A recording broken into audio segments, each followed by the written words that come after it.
buenos días. La corrupción acorrala al Partido Socialista. Los gritos de ayer de Patxi López en el Congreso de los Diputados dando lecciones son la banda sonora de una película que podría tener varias entregas. El caso Mediador al más puro estilo Torrente, la alcaldesa de Móstoles con el caso ITV, Chimo Puig y todo su entramado familiar, y ahora la dimisión de la directora de la Guardia Civil por la imputación de su marido en el caso de los ERES, tras la imputación, como decimos, en una investigación por el supuesto desvío de fondos públicos a empresas vinculadas a este último, una pieza vinculada a los ERES de Andalucía. Dimisión que coincide en el tiempo con el caso Mediador y el caso Cuarteles, en el que se investigan a diferentes mandos del Instituto Armado. Pero cuidado con quién quieren mostrarnos como los protagonistas, porque este no es el caso de la Guardia Civil, es un caso más que salpica al propio Partido Socialista. Prueba de ello es como en el mes de marzo se rechazó la comparecencia de Gámez para explicar las subvenciones que supuestamente recibió su marido de la Junta de Andalucía, gobernada por el propio PSOE. Gámez llegó al cargo además tras la polémica salida de su antecesor por diferencias con Marlaska, y desde un primer momento fue polémico ese nombramiento por su marcado perfil político, al ser una de las voces más relevantes del socialismo de Málaga. Llama poderosamente la atención que esta dimisión se haya producido horas antes de que se confirmara la imputación de su marido, de Juan Carlos Martínez. Hubo chivatazo por parte del Ministerio de Interior. Dio el aviso Fernando Grande Marlaska, al igual que se sospecha que hizo con Revilla en Cantabria o con el PSOE por el Tito Berni. Tendrá que dar explicaciones el ministro del Interior. Un capítulo que dará mucho de qué hablar, y no duden de que Moncloa lo va a usar como cortina de humo. Parece que el caso Mediador continuará.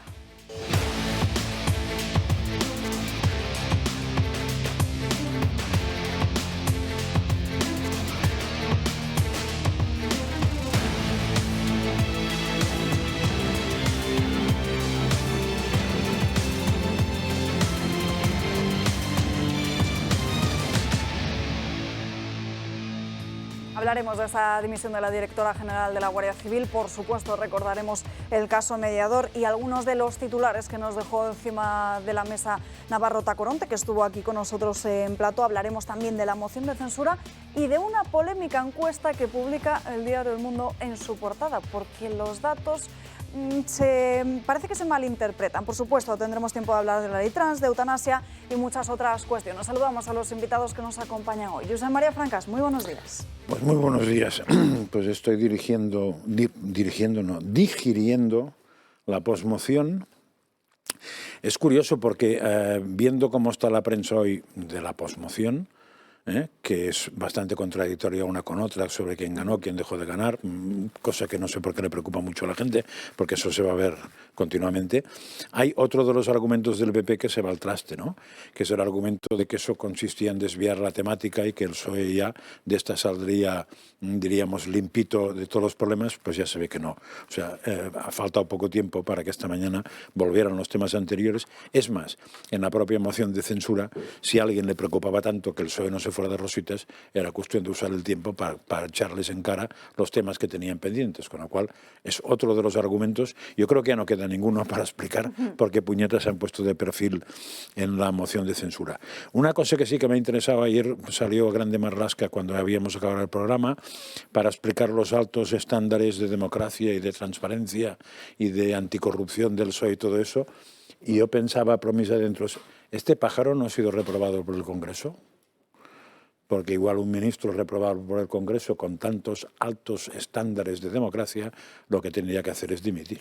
Pero, en fin, igual los estándares de la democracia no son el mismo concepto que tiene él y el que tengo yo. Miguel Ángel Quintana Paz, muy buenos días. Muy buenos, ¿qué tal estamos? Muy bien, más allá de ganadores y perdedores, ¿cuál es la principal? es esto de quién gana o quién pierde, cuando cada uno de los telespectadores o de los que manejamos redes sociales hemos podido verla directamente y pensar quién ha ganado para nosotros o quién ha perdido, es un dato absolutamente irrelevante, es un dato que intentan dar precisamente para condicionar. Son las típicas encuestas que no reflejan la opinión, sino que quieren crear la opinión. Vamos a decir que ha ganado este, vamos a decir que ha ganado el otro. No tiene mayor importancia. Por otra parte, ¿qué significa ganar? Yo recuerdo en la anterior moción de censura que mucha gente daba ganador a un tal, no sé, ¿recordáis? Pablo Casado se llamaba. ¿Y qué pasó con él? Un poco después, o sea, que realmente, claro, o sea, que haber ganado esa presunta moción de censura luego le sirvió de bien poco.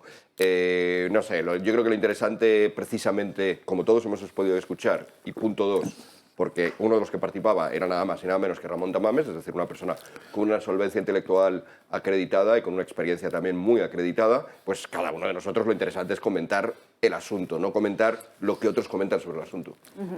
Enrique Calvet, muy buenos días. Buenos días a todos, a esta ilustre mesa, a los telepacientes. Y bueno, decir que, como la frase no es mía, tendré que reconocer el autor, que es Román Cendolla. Dice que a la postre esto es una cosa para frikis de la política. Y que dudo mucho que haya calado en la masa de votantes.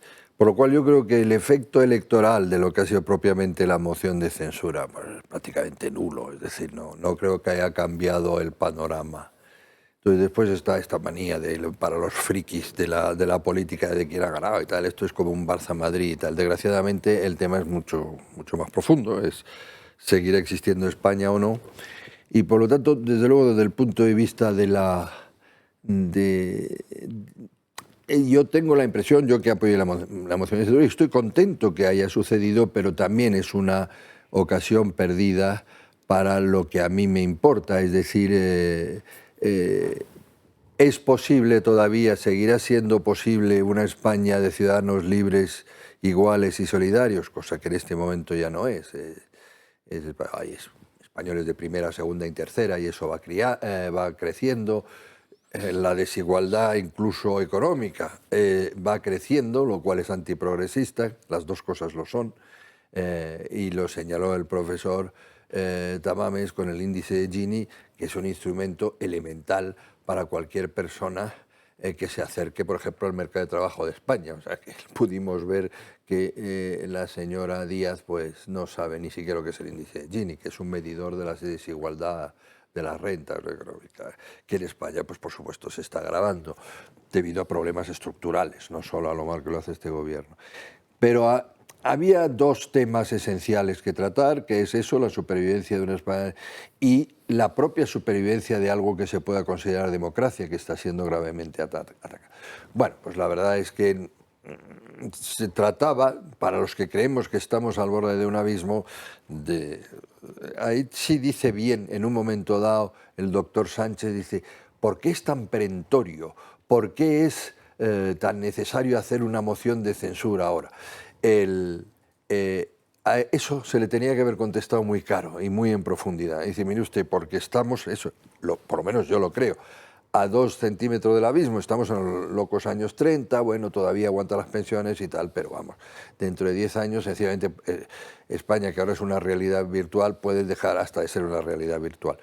No se incidió en eso, se habló de bosques, se habló de no sé qué y tal, y desde luego, bueno, por supuesto que eso se esperaba del señor Tamames, que algo dijo, ¿no? Habló de la desigualdad y tal, pero vamos, sobre todo para saber lo que piensa habrá que comprar su libro, que acaba de aparecer. David García, muy buenos días. Muy buenos días. Bueno, lo dijimos en sede parlamentaria, de que los titulares ya estaban escritos, hay que condicionar el relato, hay que venir con el miedo de que se activa la izquierda con el apoyo a Vox y demás. Y hay que recordar al Partido Popular que en Valencia llenaron Mestalla y perdió las elecciones. O sea, ahora de momento la izquierda, para que sean los primeros que se miren al espejo y que tengan cuidado con los mensajes que lanzan en ese juego que intentan ellos de decirse, bueno, me quedo quieto en el centro, que ya vendrán los votantes de Vox mientras intento.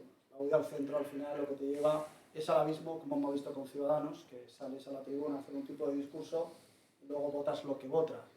Y luego, en el tema del Partido Socialista, la corrupción, yo creo que lo que piensan nuestros espectadores, la gente en la calle, lo tiene claro. David, perdóname que te interrumpa, pero es que estábamos teniendo un problema con sonido, vamos a intentar arreglarlo. Pausa para publicidad y seguimos, no se marchen. Ya estamos de vuelta en Dando Caña, vamos a meternos ya en los principales asuntos del día. Centrémonos en el caso mediador, porque ayer el mediador, Antonio Navarro Tacoronte, estuvo aquí con nosotros en Dando Caña. Y atención, porque cargó contra varias diputadas del Partido Socialista. De una de ellas, de la secretaria de Igualdad del propio PSOE, dijo que también hizo usos del servicio de catering, ya saben lo que ellos llaman como prostitutas y droga, y también que la portavoz de Sanidad del propio Partido Socialista que obvió las restricciones sanitarias por la pandemia.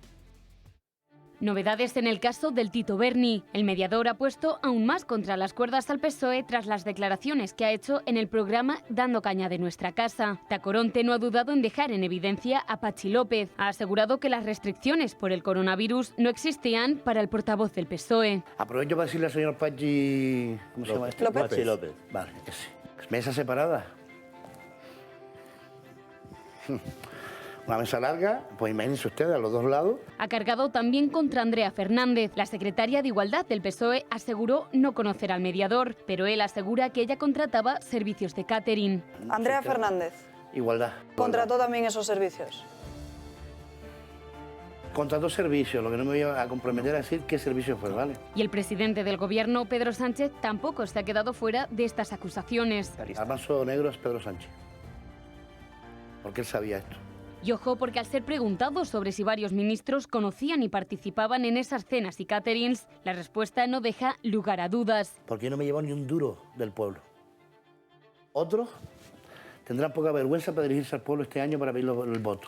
Y a pesar de que el caso cayó como una bomba en el gobierno de Canarias, el presidente Ángel Víctor Torres sigue en las suyas y descarta que el escándalo vaya a pasarle factura a su ejecutivo en las elecciones del próximo 28 de mayo. Por otra parte, la jueza del caso ha aceptado que se personen en la causa las 5 partes que han pedido ejercer la acción popular: PSOE, PP, Vox, la Asociación Unificada de Guardias Civiles y el partido local Fuerza Canaria. Pero exige, eso sí, que conformen una sola acusación. Pero eso no es todo. Hoy hemos conocido también que la jueza del caso ha citado a declarar como testigo a Chocho Volador, la examante del general Espinosa, que se encuentra en prisión, y también al piloto Luis Monzón, el cual aparece en varias conversaciones de la trama. Lo que está claro es que el estallido de esta presunta trama de corrupción ha dejado al ejecutivo de Sánchez en una situación muy comprometida a solo unos meses para las elecciones.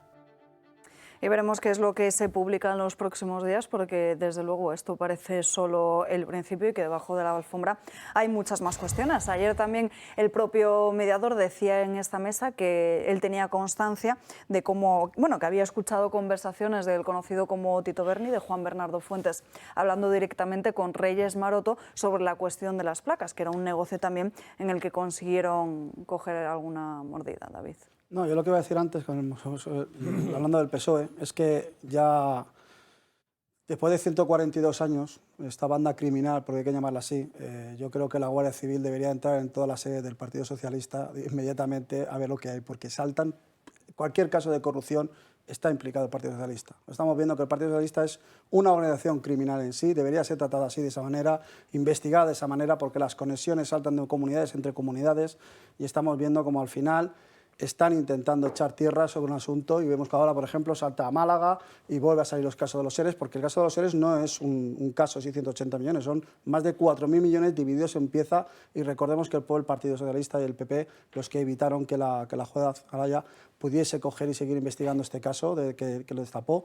Y es la situación que tenemos en España ahora mismo. Tenemos un Partido Socialista criminal en el gobierno tapando la vergüenza de sus diputados que están con dinero público, porque cada uno en su casa, en lo privado, que haga lo que quiera, pero con el dinero público es sagrado, hablando, como estábamos antes hablando de los evangelios. Francas. No, a ver, yo creo que de lo que se dijo ayer, que fue bastante larga la entrevista a este hombre, salieron muchas cosas, muchas insinuaciones que se quedaban a la mitad, pero que eran suficientemente insinuantes como para que den pistas. Habló directamente del gobierno de Pedro Sánchez. Por eso, o sea que no entraba en según qué detalles, no quiso entrar en según qué detalles, pero se insinuó muchas cosas. Y, por ejemplo, pues salieron nombres de ministros, salieron nombres de diputados y diputadas del PSOE. Explicó muy bien, aunque parece que la gente no lo ha escuchado, les recomiendo que lo vuelvan a escuchar, que era lo del catering, no dejó ninguna duda en qué era eso. Dijo que no solo había PSOE. Exactamente, pero que no quería entrar en otros para no abrir más frentes que le estén arreando. También dijo que él estaba convencido que le caerían 20 años de prisión por haber publicitado todo lo que ha publicitado. En fin, dijo muchas cosas, ¿no? Y creo que si alguien quiere enterarse del caso, probablemente es de las veces, yo le he seguido unas cuantas entrevistas, y es de las veces que se ha expandido más en el tema político. Sí, porque siempre se ha centrado mucho en el explicar tema todo el económico tema y de la tal. trama Entonces, empresarial y el dinero. Yo creo que si a alguien le interesa la cuestión, vale la pena escucharlo y darle la credibilidad que se le puede dar a cualquier persona que esté involucrada en un caso de estos. Porque en general a veces se dice, claro, ¿qué van a decir? Bueno, pues ha dicho lo que ha dicho, él sabrá si es verdad. Y de todos modos me dio la sensación, por lo que nos explicó, de que no decía nada que no estuviera en el sumario. Sí, es que en el Porque sumario de está hecho no todo. quiere decir nada que no esté en el sumario para no ampliar lo que le va a caer encima. Claro. Con lo cual, en teoría, es muy meticuloso en decir cosas que están en el sumario, pero no meterse en más berenjenales. Pero, en fin, ahí está la entrevista. Calvet, Vamos a ver, sobre esto del... Vamos a ver, ¿hablamos de lo del caso mediador nada más o hablamos de la corrupción? Mediador. Mediador. y ahora seguimos con la corrupción, que vamos a estar en Bueno. unos mitillos. Yo reconozco que este señor lo he escuchado 2 veces y las 2 veces creo que en este canal. No creo que Aquí ha venido Sí. dos. No, pero una que Una le fue escuché... una conexión, él estaba en Canarias y nosotros exacto, desde una aquí, que le escuché y ayer estaba en Canarias. de forma y presencial. Y la verdad es que le he escuchado como la mitad a cada vez, porque a diferencia de mi maestro Josep María y su enormemente superior capacidad neuronal, yo es que no termino enterándome de nada. No, yo es que estaba aquí, fundamentalmente ayer. El hombre es muy confuso, el hombre evidentemente tiene interés en que le caiga lo menos posible, pero a la postre yo creo que el interés de esto, para el interés político, el interés para los votantes del pueblo, es ver si hay una trama generalizada, es decir, un sistema de lobbying utilizando fondos públicos y rompiendo las normas de la competencia y este tipo de cosas. Porque la verdad, el hecho de las prácticas muy americanas, por cierto, de crear buen rollo y un buen ambiente dándole catering, dándole señoritas y cocaína y tal, Eso es es el verdad. Eso, pues hombre, quiere decir, eso ya tiene que ver con la moral de las personas y todos sabemos que nadie es santo y tal. Bueno, relativamente, o sea, quiero decir, el famoso director del FBI, todo el mundo sabía que era un ludópata y bueno, pues de todas las maneras fue un director relativamente eficaz y tal. Quiero decir que bien, eso afecta sobre todo por supuesto, a la honorabilidad, pero también al tipo de sociedad que tenemos, de educación general que se recibe y tal, pero no deja de ser, digamos, pecados individuales lamentables que deberían, desde luego, descalificar a nivel moral y a nivel para la política. A mí lo que me preocuparía es si la investigación se está llevando bien en el sentido de destapar, como ha sido los ERES, que se establece un sistema y con dinero público, ¿no?, para falsear la competencia y tal, y ahí interviene, pues tiene que intervenir hasta Europa, ¿no?, y la Dirección General de la Competencia, etcétera, ¿no? Eso es lo que veo, y el hombre es confuso en eso, es confuso. Yo ahí, en fin, y después como lo que siempre me parecerá, vamos, una barbaridad absoluta, es que desde la mesa de un parlamento, no sé si la presidencia, se haya impedido el ejercicio de la labor de investigación policial y judicial hasta que se tuviese la seguridad de que las pruebas hubiesen desaparecido. Eso tengo que decir que al Parlamento al que yo pertenecí, o incluso al Consejo Económico y Social en Bruselas, donde evidentemente también hay gente de esta calaña, por así decir, como se ha visto, ¿no?, que además sí ha establecido un sistema, vamos, las puertas a la policía belga se abrieron desde el minuto 1 y grandes, ¿eh? Pero todos los despachos de los asistentes de eso y tal, e incluso las propias casas. O sea, y además llegó la policía en el momento en que sabía que podía, o sea, había disimulado su acción. Eso sí que desde un punto de vista político e incluso democrático, esta democracia que se va al garete, me parece gravísimo, ¿no? Y se ha explotado poco por la prensa, por los medios, en mi opinión. Quintana. Sí, a mí me sigue resultando muy curioso, yo sí que voy a ampliar un poco hacia la corrupción en general, ¿no?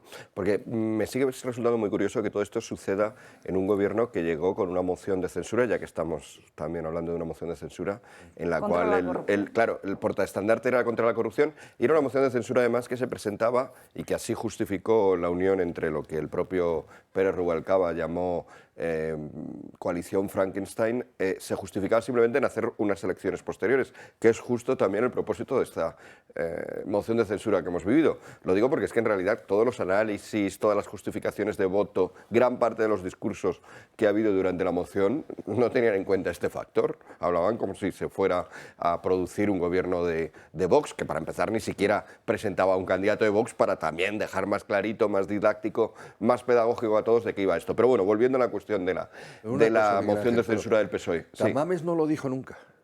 Bueno, no, sí, el segundo día sí. El segundo día sí, perdón. Claro, dijo como dando a entender es que lo a mí había me dicho, pero no parece lo algo había tan dicho. evidente, no sé. Perdón, pero claro, es que es En el primer día no.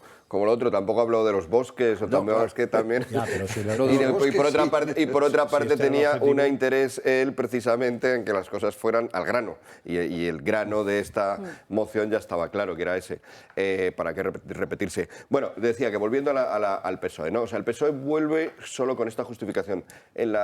A veces mucha gente se pregunta por qué se sigue votando a este gobierno, porque todavía tiene tasas en las encuestas que, aunque son inferiores a las de otros tiempos, que aunque parece que son inferiores a las que podría formar un gobierno de coalición alternativo, pero aún así son relativamente altas. Y de hecho, en la política hoy en día va muy deprisa, en estos meses puede pasar cualquier cosa. Bueno, pues sigue adelante porque hay que desentrañar esta mentira. O sea, que el PSOE no llega a esa moción de censura con un currículo inmaculado, que el PSOE, al contrario, precisamente al ver que se convierte para muchos en portaestandarte de la anticorrupción, se ve justificado y hace todas estas cosas. Si la corrupción te sale gratis, vas a ser más corrupto, igual que cualquier otra cosa, ¿no? Si robarte sale gratis, claro, vas a robar más, si maltratarte sale gratis, pues vas a maltratar más. Entonces, es un asunto sobre el cual realmente tenemos que picar mucha piedra todavía y mostrar, ya no solamente lo que decía David, que la historia del PSOE pues está lejos de ser una historia encomiable, y de esto tampoco se habla, precisamente porque leyes enteras como la de la memoria histórica nos impiden prácticamente hablar de esto. Pero sí que hay que resaltar una vez más que esta autojustificación que se da continuamente el PSOE cuando hace este tipo de cosas es muy, muy voluble. Vamos a seguir hablando de corrupción. Nos vamos ahora con esa dimisión que les contábamos al inicio de este programa de la directora de la Guardia Civil. La va a sustituir en el cargo Mercedes González. En unos minutos les contaremos quién es Mercedes González, aunque muchos la recordarán por sus perlitas durante la pandemia o contra José Luis Martínez Almeida, como fiel seguidora del Partido Socialista. Pero antes, vamos a ver esas sospechas de filtraciones por parte del Ministerio del Interior, porque como les decíamos, llama mucho la atención que María Gámez dimite por la mañana, justo a la 1 o 2 de la tarde, y a las horas es cuando ya se conoce la imputación de su marido en el caso de los ERE. Si tuviésemos que buscar un sinónimo para el Partido Socialista, sería seguramente el de corrupción. Los ERE, el caso mediador, el caso de los cuarteles y un largo etcétera que ponen al partido de Pedro Sánchez contra las cuerdas. Sin embargo, si hay otra palabra que revolotea sobre la formación, es también la de chivatazos. Si nos centramos en el caso más reciente, el del Tito Berni, ya fue el Partido Popular el que alertó de estos posibles chivatazos. Y es que en junio de 2022 dimitió Taiset Fuentes como director general de Ganadería de Canarias. 5 meses después hizo lo mismo el que fue director general de Sanidad. Y el 31 de enero de este año, Ángel Luis Pérez Peña dejó su cargo como director de Deportes del Cabildo de Tenerife. Juan Bernardo Fuentes dimitió como diputado socialista el 14 de febrero de 2023 por la mañana y por la tarde saltó todo por los aires. Algo parecido ocurrió también en Cantabria con el caso de presunta corrupción en la adjudicación de contratos por parte del jefe de servicio de carreteras. Y es que aunque se haya archivado, Miguel Ángel Revilla declaró ante la Fiscalía por una llamada que recibió de la delegada del Gobierno para informarle sobre los registros y detenciones en la Consejería de Obras Públicas. Y ayer María Gámez, la ya exdirectora de la Guardia Civil, dejó el cargo tras conocerse que la justicia había citado a su marido por un caso relacionado con los ERE de Andalucía. Unos datos que deberían de hacer que la sociedad española se pregunte, ¿hay chivatazos de Interior a Moncloa? ¿Cómo lo veis en la mesa? Pues a preguntar, yo no soy capaz de resolverla, pero es una pregunta que es lógico que la gente se haga porque llevamos varias pistas. No sé, porque me he distraído un momento, si en el vídeo se ha hablado del famoso chivatazo del Bar Faisán. No se ha mencionado. Pues me parece que es mucho más grave que todo eso. Lo que pasa es que es un antecedente lejano. Pero claro, avisar a señores de la ETA que vayan a detenerlos para que se escapen. Y casualmente y se el juez del caso era Grande Marlaska, pues fíjate, sustitución de Garzón. Como hay un histórico, no extraña. A ver, lo que todo el mundo no se puede decir, lo que mucha gente duda es de que esta señora haya dimitido por el tema de su marido. Porque, parafraseando a Marlaska, los estándares de dimisiones o de democracia del PSOE no nos explican que eso suele ocurrir normalmente. No, ayer la puso por las nubes y por tan eso, buena por es eso, porque dimite. Con lo cual hay que entender que ha dimitido porque así se apaga algún fuego que se iba a quemar. Además, publica el diario El Debate, que no lo había visto antes, la exdirectora de la Guardia Civil se compró un ático de 1 millón de euros en Málaga el mismo año en el que su marido habría cobrado los ERE. Sí, pero que me da la sensación de que la dimisión, o el cese más bien, de esa señora tiene más que ver con el caso mediador que con el caso maridito. Para disparar contra la Guardia Civil. Sí, porque ya veremos cómo acaba. De todos modos, hay una cosa que sí que ha molestado a cierta gente y yo no acabo de entender cómo se la ha tolerado y no la han puesto a caer de un burro, que es qué puñeta hace esa señora cuando dimite con guardias civiles con mando detrás. Porque está dando a entender que es un problema de la Guardia Civil cuando es un problema suyo, de su marido. Si realmente es su marido, no pinta nada la Guardia Civil detrás. Y si realmente es un problema de la Guardia Civil, no pinta nada de adelante. Con lo cual, me parece que es una vez más uso torticero de las instituciones por parte de según qué personajillos. Yo estoy totalmente de acuerdo porque pienso que al final vemos un capítulo más de cómo están degradando las instituciones, cómo se están cargando todo, porque la Guardia Civil en España siempre ha gozado de una gran reputación, es uno de los frente de los fuerzas de Estado de los más reputados a nivel mundial, y los ciudadanos así lo contemplan. O sea, es una mancha más que intentan imponer, intentan un poco desviar el foco, que el foco al final, el tema de la corrupción, se aplica completamente al Partido Socialista y intentan un poco decir esto no existe, esto no es por aquí, esto va por allá. Están intentando hacer un juego de trileros para intentar eso. Y al final, lo mismo he dicho, lo de los chivatazos del caso Faisán, me estaba acordando precisamente del caso Faisán, no es nuevo y encima llueve sobre mojado con la reciente sospecha con el tema de Revilla. Lo hemos visto no a este nivel, pero lo hemos visto en otros sitios, lo hemos visto también como supuestamente manejar información que no podían manejar porque estaba todavía los juzgados y el Partido Socialista ha hecho gala y exhibición de las mismas. O sea, yo creo que es dentro del Partido Socialista parece ser que siempre que parece presuntamente es una tónica habitual. Nos tenemos que ir rápidamente a una breve pausa de publicidad. Pasan 5 minutos de las 12:30. Luego les vamos a contar esa famosa encuesta que les decíamos del diario El Mundo. Pero antes, como no nos fiamos mucho de las encuestas en esta casa, pues les vamos a preguntar directamente a ustedes qué es lo que creen. Si Vox ha salido fortalecido o debilitado de esta moción de censura. Como estos días ya saben que hemos impulsado esa campaña de los mensajes de texto 28088 para ayudar a que esta casa pueda seguir debatiendo en libertad, para poder ofrecerles información que no verán en ninguna otra parte, como por ejemplo ayer la entrevista al mediador, pues por menos de lo que cuesta un cafetito, si les gusta el programa, €1,20, si no me equivoco este rótulo está mal, es €1,20, no €1,24 como pone en la imagen, €1,20 al 28088. Pueden poner toro fortalecido, si consideran que Vox ha salido fortalecido de esta moción de censura, o toro debilitado, si consideran que a Vox le ha perjudicado más bien. Ahí lo están viendo, €1,20, 28088. No nos vamos a publicidad, vamos a ver quién es Mercedes González, que es la delegada del Gobierno de Madrid, que va a pasar a sustituir a María Gámez en la Guardia Civil.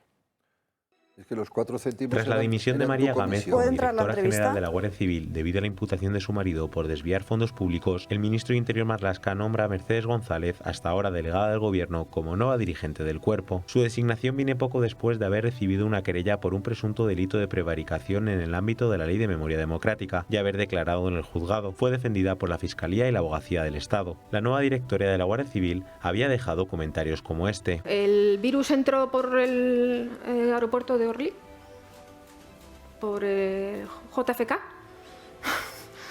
El virus ha entrado por todas partes.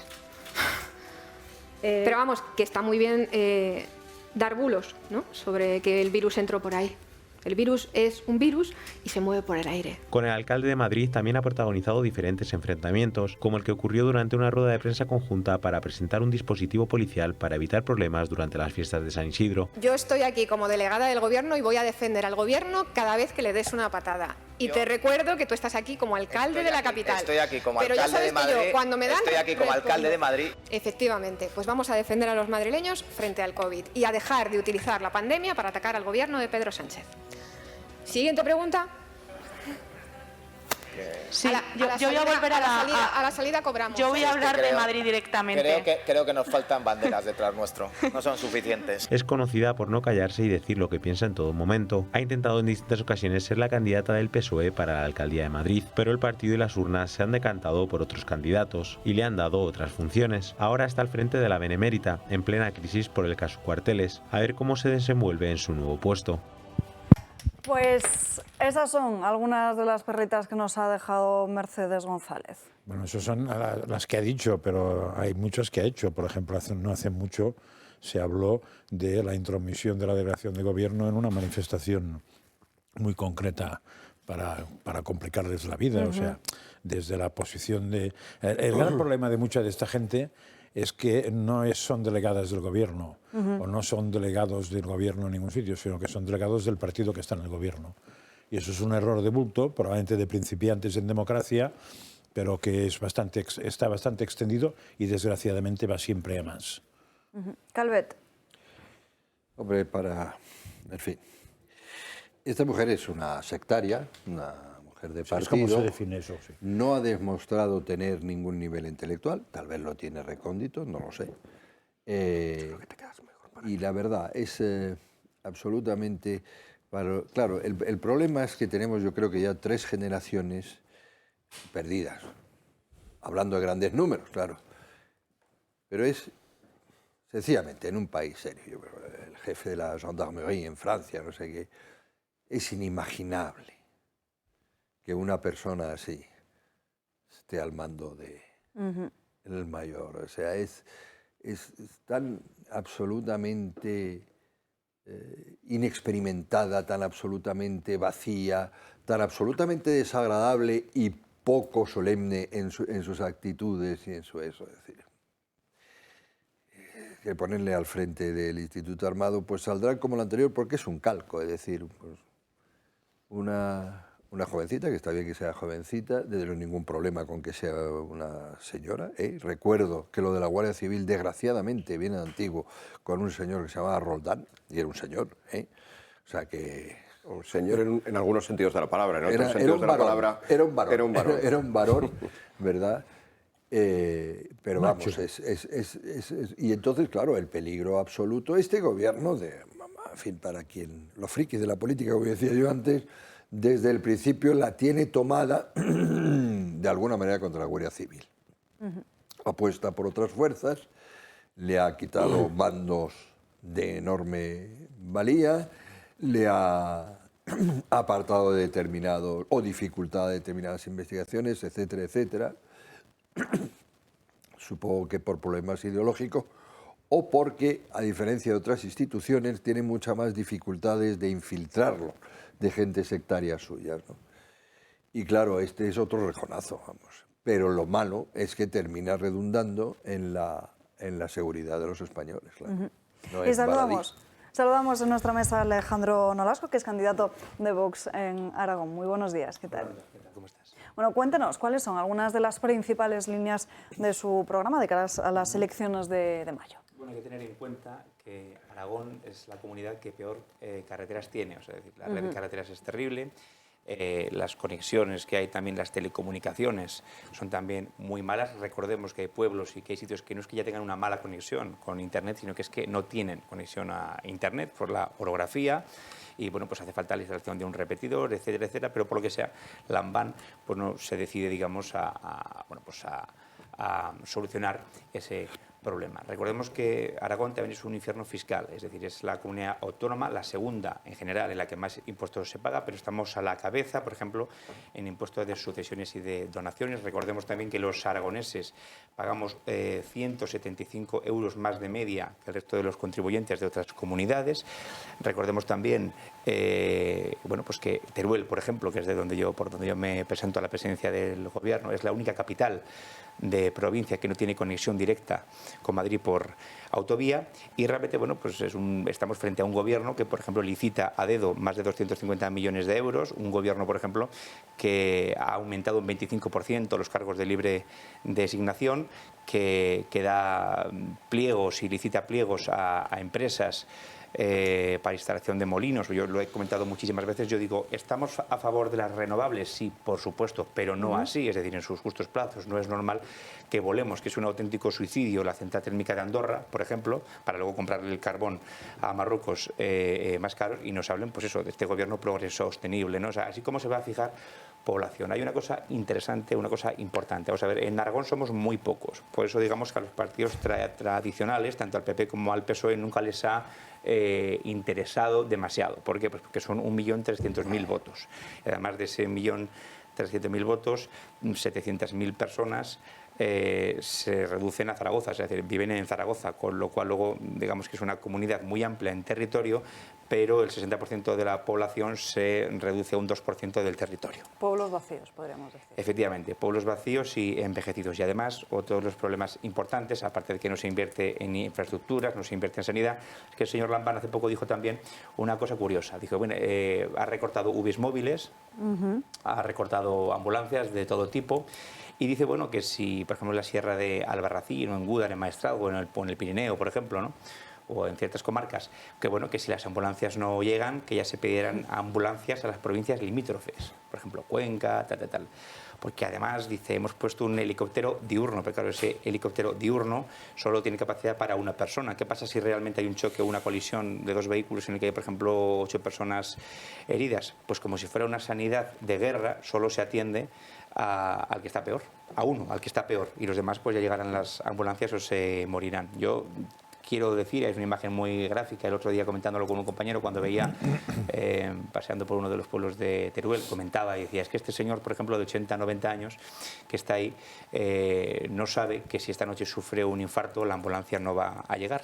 Y más aún si esto pasa en enero o en febrero, por ejemplo, donde en la zona norte, en el Pirineo, por ejemplo, en la zona de Teruel, pues por la climatología adversa, puede haber muchísima nieve, pues no van a llegar esas ambulancias, ¿no? Se invierte en sanidad, pero se invierte mucho menos de lo que se debería. Yo también digo que Aragón es de las comunidades más leales que ha habido siempre al resto de la nación, a España, y hemos sido siempre de las peores tratadas, ¿no? Solo hay que ver con la dignidad con la que nos hemos comportado siempre y la dignidad que han tenido, por ejemplo, bueno, pues comunidades autónomas que están cerca y que siempre han intentado en parte, bueno, pues boicotear ciertos desarrollos de Aragón. Hablemos de esa España despoblada, de los pueblos vacíos. ¿Qué proponen desde Vox para o bien aumentar la natalidad o bien atraer más gente para que vivan esos puntos? Inversión en infraestructuras es súper necesario. Es decir, nosotros necesitamos tener buenas conexiones terrestres. Sin conexiones terrestres es imposible pues, que nadie se vaya a vivir a un pueblo, aunque sea encantador, porque realmente hay parajes bellísimos y el turismo es un negocio floreciente, pero nadie va a estar en un pueblo en el que evidentemente pues o sea, quede pues como si dijéramos en un sitio absolutamente remoto en el que cueste llegar pues 2 horas por carretera nacional llena de baches a algún sitio, ¿no?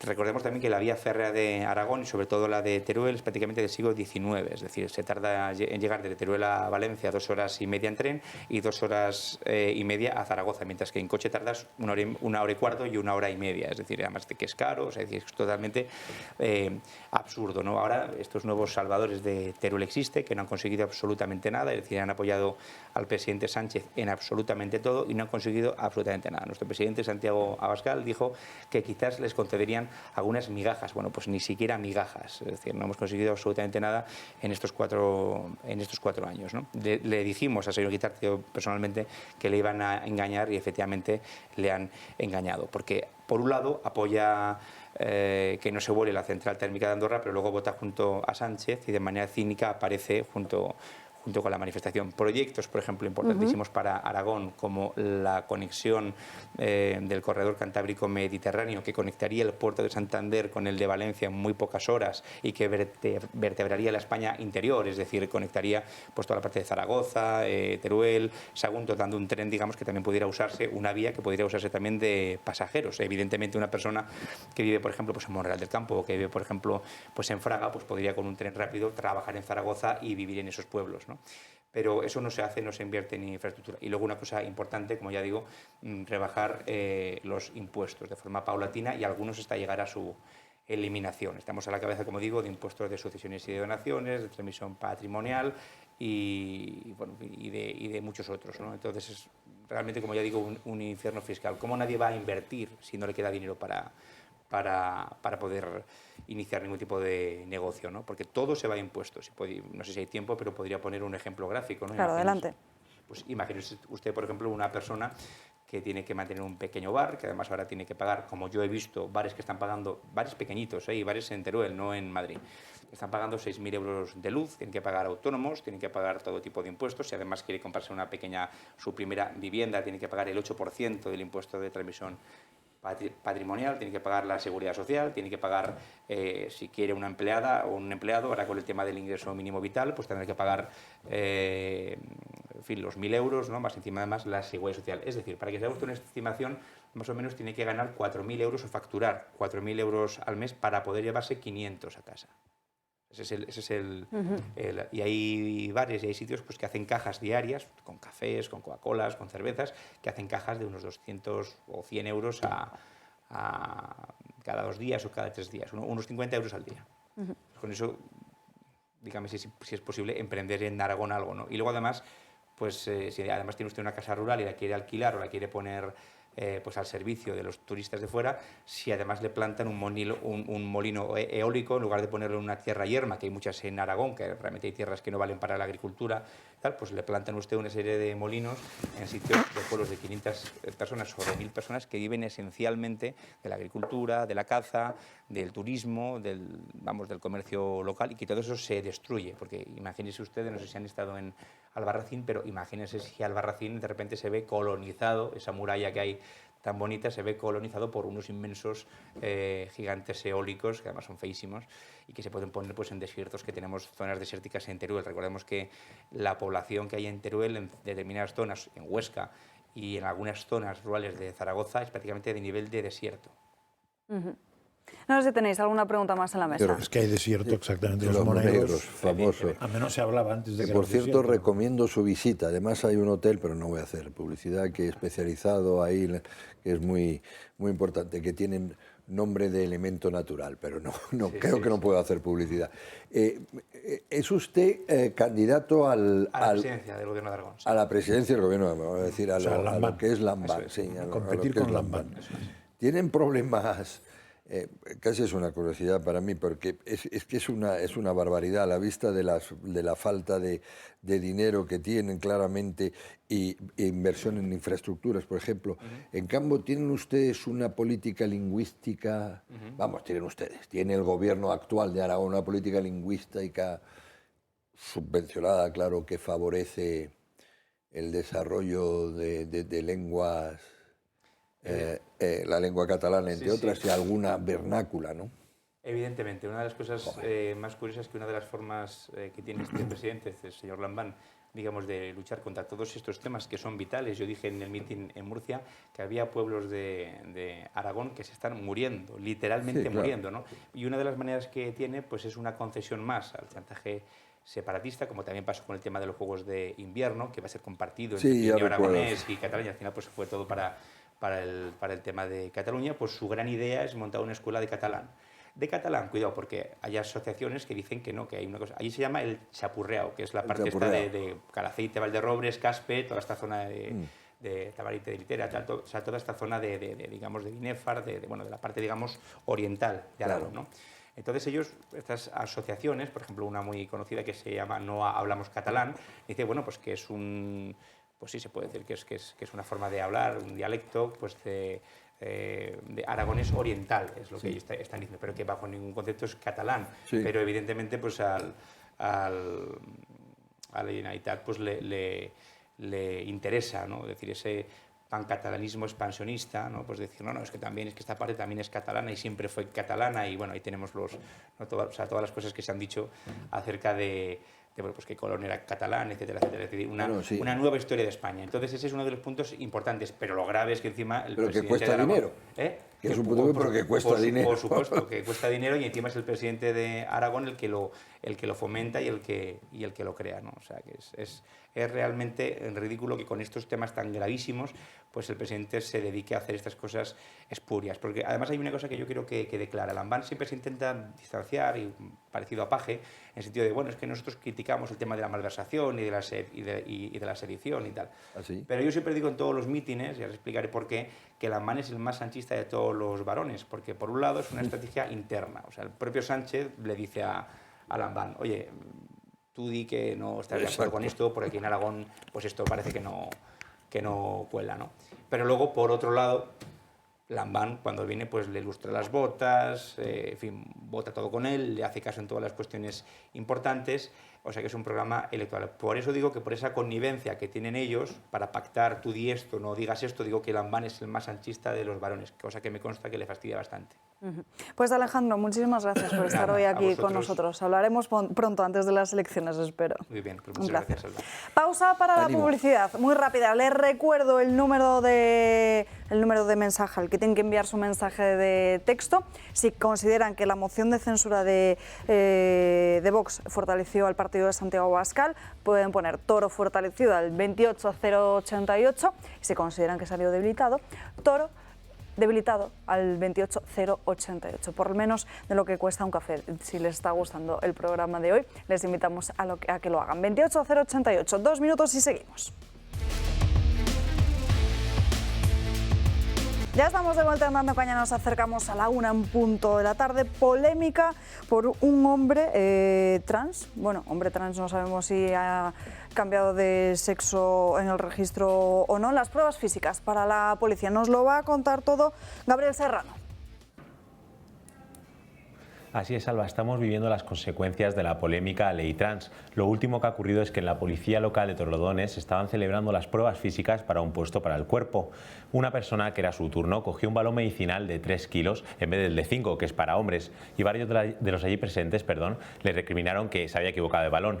De repente esta persona dijo que no, que ahora se lo explicaba. Sacó una solicitud del ayuntamiento hecha días antes en el que decía que era una mujer. Todo el mundo se quedó anonadado diciendo que cómo estaba ocurriendo esto. Es el primer caso de la Comunidad de Madrid. Los mandatarios allí presentes no sabían cómo actuar en ese momento, por lo que dijeron pues que vamos a continuar el día con normalidad y vamos a terminar todas las pruebas físicas. Esta persona, que es un hombre, realizó todas las pruebas físicas de lanzamiento, de balón medicinal, salto, natación, con toda normalidad. Entonces ahora la Federación de Madrid, que es la que recogió estos registros de puntuación, está viendo y esperando a que el Ministerio de Irene Montero decrete cómo solucionarlo. Dirán y cogerán el baremo de los datos de mujeres o el baremo de los datos de hombres. Es algo que nunca había ocurrido y por eso los mandatarios están un poco diciendo y expectantes a ver qué puede pasar. Esto es un ejemplo de lo que puede traer esta ley trans, Alba. Está todo siendo un descontrol. Gracias, Gabriel. ¿Cómo lo veis en la mesa? Que el ayuntamiento ha hecho lo que ha podido. Es una salida bastante intelectual esta de decir, oiga, usted haga la prueba doble y luego ya contará y le pasamos la pelota a la autoridad competente y ya nos dirá, porque si no nos tocará repetirla. O sea, se han quitado de en medio, pero lo que está claro es que trasluce lo que es una mala ley. O sea,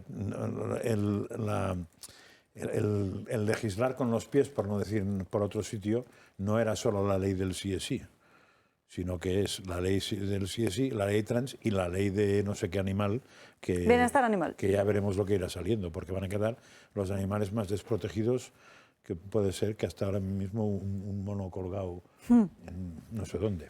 Y esperemos que solo sean esas 3 leyes. Bueno, como mínimo. Como mínimo, ¿no? Porque yo que defiendo, yo estoy de acuerdo con que haya una ley de eutanasia, por lo tanto, en principio estoy de acuerdo con esta ley de eutanasia, pero espero que se hayan tomado todas las precauciones debidas en un tema tan delicado. O sea, que no sea una puerta abierta al, digámoslo con caridad, abuso de la eutanasia, ¿no? No lo sé, porque claro, no soy especialista y espero que tal. Pero claro, fallar una ley tras otra, haciendo leyes absolutamente incompetentes, independientemente de la carga ideológica de detrás, empieza a alarmar sobre mucha de la legislación producida por este gobierno, ¿no? Calvet se ha adelantado un poquito en los temas. Creo que estabas pensando que estábamos hablando del Tribunal Constitucional con la ley de eutanasia. Todavía no hemos llegado ahí. Todavía no hemos llegado ahí. Centrémonos en la ley trans. Sí. Y ahora vamos con eutanasia, que nos lo contará Patricia Sanz. Bueno, yo solamente quiero resaltar que más que errores o mala técnica legislativa, que por supuesto tampoco voy a defender que tengan una técnica legislativa ideal, pero que esto responde a una idea concreta sobre qué tiene que ser la sociedad. La ley de bienestar animal, ya que la mencionabais, responde a una idea concreta de lo que es el ser humano, igual al animal. Vamos en ese camino, poco a poco, a veces incluso ya empieza a parecer más protegido un animal que algunos seres humanos, por ejemplo, que los fetos. Pero volviendo a la cuestión esta de la ley trans, la idea de que está detrás es que lo biológico no importa, que solamente importa nuestros sentimientos, solamente importa nuestra voluntad. Es un voluntarismo. Claro, esto choca con que haya separaciones en las pruebas físicas y, por cierto, también en el deporte, porque, claro, en el deporte y en las pruebas físicas se tiene que tener en cuenta un dato físico, valga la redundancia, y es que el cuerpo de los hombres no es igual de media que el cuerpo de las mujeres. Tenemos cuerpos de media más fuertes. A una mujer concreta, de hecho hay muchas mujeres que son más fuertes que yo, pero de media pues tenemos una facilidad por cómo están configurados nuestros músculos, nuestras hormonas, nuestro propio esqueleto, tenemos una facilidad. Se pensaba que como consecuencia de esto vamos a hacer pruebas distintas. Si ahora, contradictoriamente con esto, pero en coherencia con su ideología, el hecho de sentirte mujer ya te convierte en mujer, automáticamente se está anulando esto. ¿Cuál sería la lógica? ¿Pero qué es ser mujer, Miguel Ángel? Esta es la pregunta que hace Matt Walsh en un documental muy bueno llamado así, Ser mujer. Claro, pues hasta ahora estaba claro que era ser mujer y que ser mujer no es una cosa que depende de tu voluntad. Claro que no. Ser humano no depende de tu voluntad, ¿no? Un vaso no puede decir, pues ahora tengo voluntad de ser humano. O sea, hay cosas que existen, que son, y luego hay cosas que decidimos siendo, entre otras, los humanos. Si eres un objeto o si eres un animal, las decisiones que puedes tener son pocas, pero se diferenciaba entre el nivel de tu esencia y luego aquello en lo cual tú eras capaz de convertirte. Y ser mujer era un dato biológico. Es un dato biológico y por eso las pruebas de acceso a la policía y los deportes, insisto, se diferenciaban. Cada vez, o sea, ya está pasando en muchas disciplinas, pero si esto sigue 1 año, 2, 3, ojalá no, pero si siguiera una década, nos vamos a encontrar con que todos los récords de todas las disciplinas de deporte femenino las van a tener mujeres trans, o sea, hombres que, con el cuerpo de hombre, que han competido en la categoría femenina y que, por lo tanto, como son deportistas, a diferencia de ellos sí que son más fuertes que las mujeres más fuertes, ellos sí son más veloces que las mujeres más veloces, ellos sí son mejores nadadores que las mejores mujeres nadadoras. Y esta es la contradicción brutal de un sistema de pensamiento, pero insisto, es un sistema de pensamiento en el cual nos quieren meter, no es solamente que es que no sepan redactar leyes, es que como es contradictorio el sistema de pensamiento, pues tienen que salir estas contradicciones, pero ellos quieren llevarnos hacia ese mundo, un mundo en el cual ya no esté clara la diferencia entre hombre y animal, no esté clara la diferencia entre varón y mujer, no esté clara la diferencia entre el bien y el mal, y es lo que quieren, porque, por cierto, esto del bien y el mal, por supuesto, cuando no está clara la diferencia, ¿quién es el que lo determina? El poder. Y por eso, perdón que esté conectado todos los temas, pero es que hace un rato que no hablaba.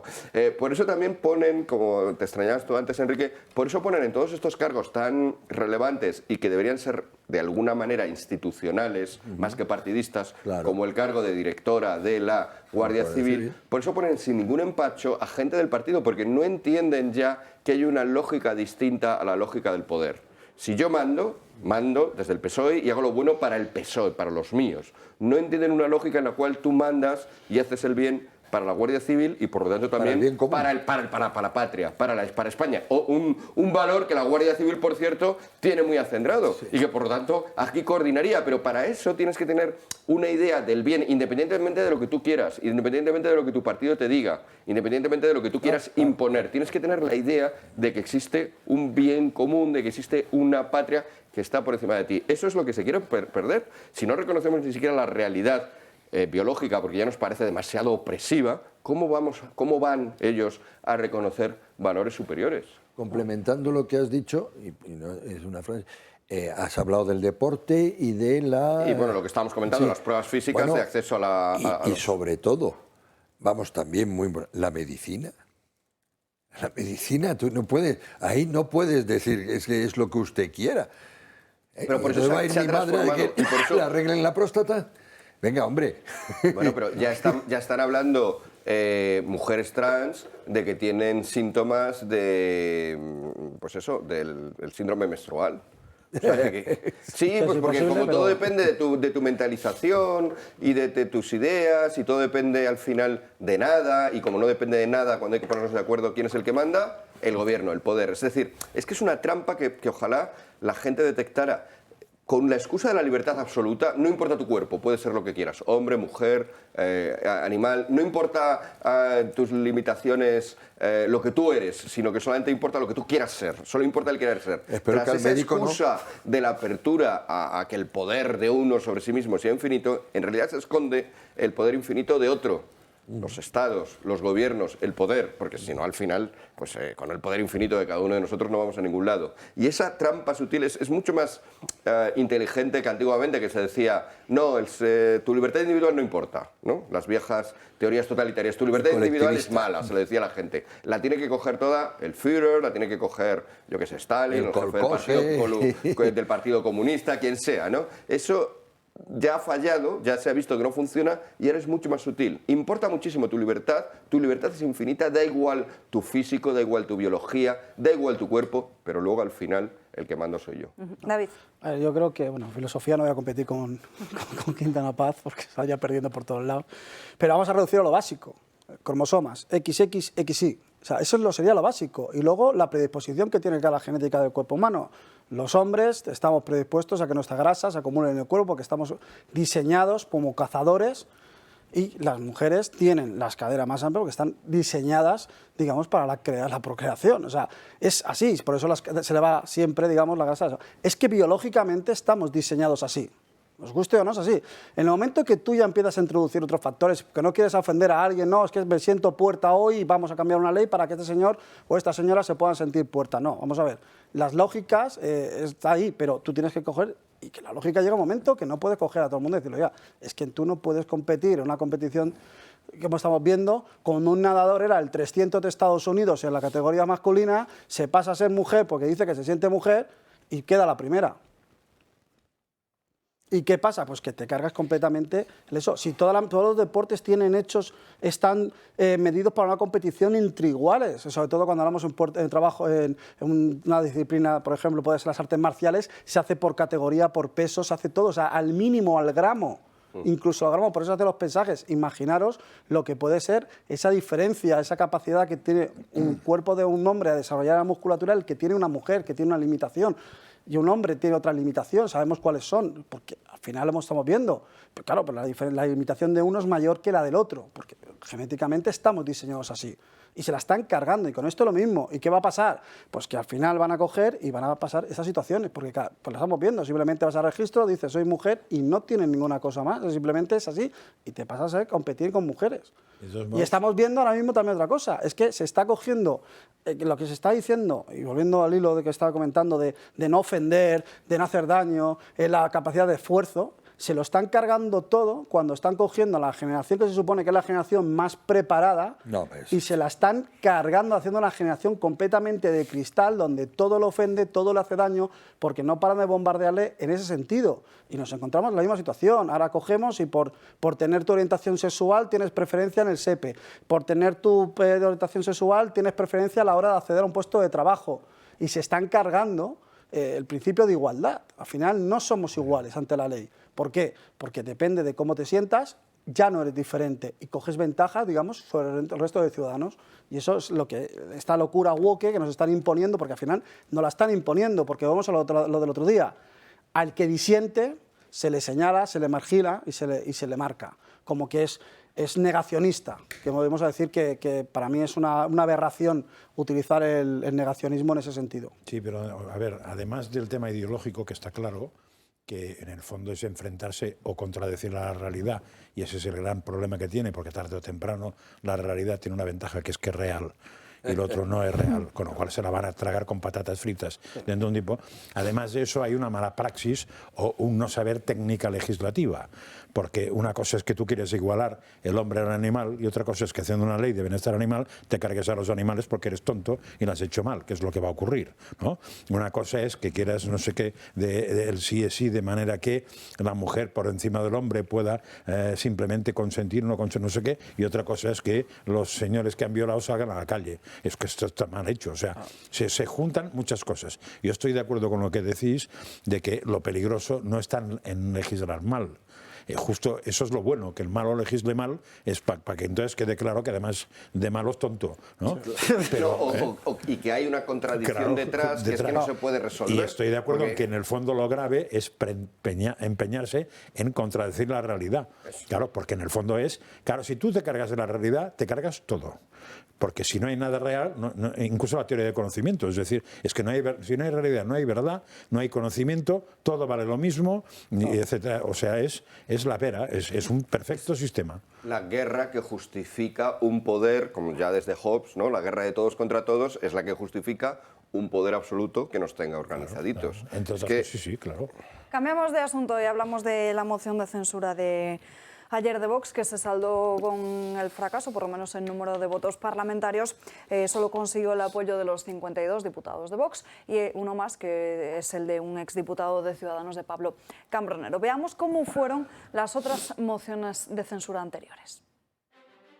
Ante un gobierno que actúa en perjuicio del pueblo español, solo existe una herramienta infalible, la moción de censura. Unas palabras que en la actualidad están muy presentes, pero desde la aprobación de la Constitución en 1978, ¿cuántas mociones han presentado? El Congreso de los Diputados ha visto 6 debates parlamentarios contra gobiernos distintos, unas mociones que, excepto una, no prosperaron. La primera de ellas fue en 1980, solo 2 años después de la aprobación de nuestra Carta Magna. Fue presentada por Felipe González contra el gobierno de Adolfo Suárez y tan solo 7 años después era el mismo Felipe González el que veía cómo el partido de Antonio Hernández Mancha presentaba una. Ninguna de ellas prosperó. No fue hasta 2017 cuando se llevó a cabo la siguiente, esta vez de la mano de Unidas Podemos y contra el Ejecutivo de Mariano Rajoy. Esta no fue la única a la que el gobierno de los populares se tuvo que enfrentar, ya que en 2018 el PSOE presentó la suya, la cuarta moción de censura de la democracia y la primera, y por ahora la única, que ha prosperado. 180 votos a favor que hicieron que Rajoy se despidiese de la Moncloa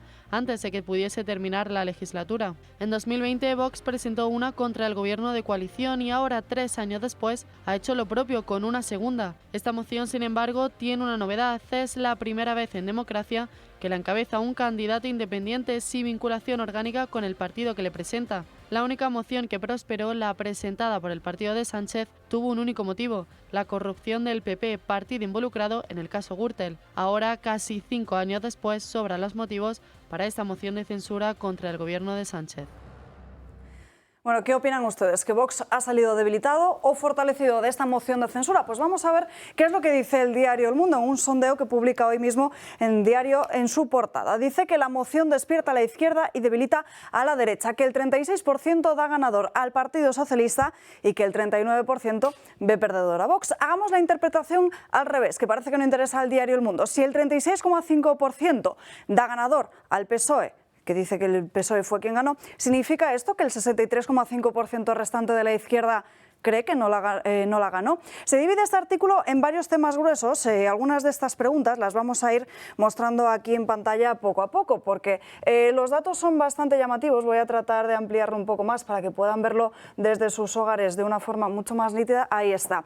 El primero de ellos es el que se refiere a conocimiento, interés, seguimiento y opinión de la moción de censura. En la tercera pregunta de este bloque, vamos a ir a ella ahora mismo, que la tenemos aquí abajo, se cuestiona: cuestiona, ¿ha seguido el debate de la moción de censura? Pues lo que dice es que la mayor parte de los encuestados dice que solo lo ha seguido a algunas informaciones a través de los medios, un 31,6%. ¿Se puede considerar como opinión válida la de una persona que ni siquiera ha seguido el debate y que se ha quedado con unos solos cuantos titulares? La cuarta pregunta de este bloque, ¿cree usted que la moción de censura era necesaria? Un 63,4% de los encuestados considera que no y un 28,1% dice que sí. De entrada, si a Vox le votaron un 15% de los españoles y hay, según esta encuesta, un 28% que dice que era necesaria, parece que la primera conclusión debe ser que al menos un 12% de los españoles que votan a otros partidos han apoyado a Vox en esta iniciativa. Pero fíjense, si les damos aquí a mostrar los datos, van a ver una tabla desplegable que al final lo único que hace es mostrar pues en función del votante de cada uno de estos partidos. Un 44% de los votantes del Partido Popular también cree que la moción de censura era necesaria y un 32% de los votantes de Ciudadanos también opina lo mismo. Segundo bloque, vamos a bajar hasta él. Los motivos de Vox para presentar la moción de censura y su efecto en las elecciones. ¿Cuál o cuáles cree que son los motivos por los que Vox ha presentado la moción de censura contra el gobierno de Pedro Sánchez? Por conseguir protagonismo, disculpen, así lo consideran un 47,1% y otras cuestiones para recuperar el terreno electoral perdido en las encuestas, debatir los problemas actuales del país, desgastar al gobierno de Pedro Sánchez, en fin. Los motivos que siempre ha defendido Vox es para debatir los problemas actuales, para desgastar a Pedro Sánchez y para conseguir un adelanto electoral. Estas tres cuestiones suman un total, si sumamos esas tres, un porcentaje del 64%, bastante por encima del 47% de conseguir protagonismo. Bajemos ahora hasta el apartado de qué partido ha sido el más fortalecido en esta encuesta. Lo tenemos mucho más abajo. Esta es la valoración de las intervenciones. Vamos a seguir hasta abajo. ¿Qué les parece que Vox haya elegido a Ramón Tamames? A ver, el Partido Popular, ¿cuál cree que hubiese sido más adecuada? Aquí la tenemos. ¿Qué partido sale fortalecido y cuál debilitado? Esta primera parte no parece tampoco el mal dato, porque a Vox, para empezar, le votaron un 15% en las últimas elecciones, por lo que mantendría ese suelo. La teoría del PP de que era un balón de oxígeno para Sánchez, aquí tampoco parece que se compruebe, porque un 18,4%, aquí lo vamos a ver en mostrar más datos, ahí lo vamos a ver, un 18,4% de los votantes del PP considera efectivamente que favorece al Partido Socialista y un 18,1% considera que favorece a Vox. Es Vox, según pregunta, el segundo partido más favorecido, pero también el segundo partido más debilitado en base a la siguiente pregunta. Llama bastante la atención cómo un partido puede ser el segundo más debilitado y el más fortalecido en un mismo sondeo. Pero bueno, este es el sondeo que publica hoy el diario El Mundo en su portada y que, como decíamos, de entrada se basa en opiniones de personas que ni siquiera han visto buena parte del debate o que si lo han seguido ha sido por algunas cuantas informaciones y titulares que han visto en los diferentes medios. Francas. A ver, yo creo que lo ha explicado muy bien antes él. Esta encuesta no está hecha para explicar lo que pasó, sino para que la gente se crea que lo que dicen ellos es verdad. Bueno, pues mucho ánimo. Yo la verdad es que participo de la idea que también he dicho al principio, que me da igual quién haya ganado, quién haya perdido. A ver, quien haya ganado, ha ganado. El que ha ganado, ha ganado. Pero que la gente opine quién ha ganado, el que ha ganado, eso ya es un tema que ya es para nota. O sea, me da absolutamente igual lo que opinen. Incluso más, es que algunos, como nos ha mostrado Alba, opinan lo que creen que la gente opina. Sí, están opinando sobre lo que se opina. Es ya Platón, a estos que se basaban solamente en las opiniones y no se basaban en la realidad, justo de lo que estábamos hablando antes, los llamaba doxóforos, ¿no? Pues portadores de opiniones, de doxas, de creencias, ¿no? Aquí estamos en los doxóforos que portan doxóforos. Sí. O sea, opiniones sobre los que opinan. Es todo una... la realidad se va a ver dentro de un tiempo. Y una cosa que no hemos dicho, pero ya sé que no tiene que ver con eso, pero me parece muy interesante, porque salió el otro día, es en los países limítrofes a España, que sepa yo son 3, 2 directos y 1 indirecto, ¿cuántas mociones de censura ha habido?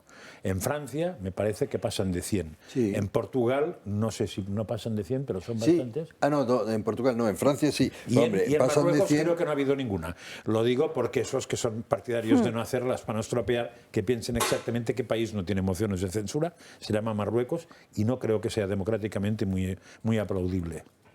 Pero luego hay algo curioso también en el Partido Popular, no se nota en esto, pero voy a intentar ampliarlo en general, y es como olvida su propia historia, ¿no? La olvida un poco porque como que se avergüenza, se ha creído, vivimos en este estado mental PSOE, en este PSOE State of Mind, en el cual el PSOE ha convencido al PP de que la historia que tiene el centro derecha o el PP es horrenda y la tiene que olvidar, cuando en realidad, como decíamos antes, el que tiene una historia bastante cuestionable es el PSOE.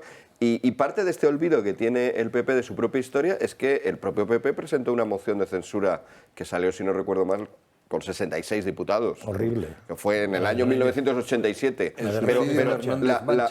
Con Hernández Mancha, efectivamente. Bueno, pero ahí... Suicidio político. Suicidio político porque el pobre hombre, la verdad, es que tenía bastante poco que aportar a la política del momento, ¿no? Y poca ayuda. Y tuvo, claro, efectivamente, y dentro de su propio partido.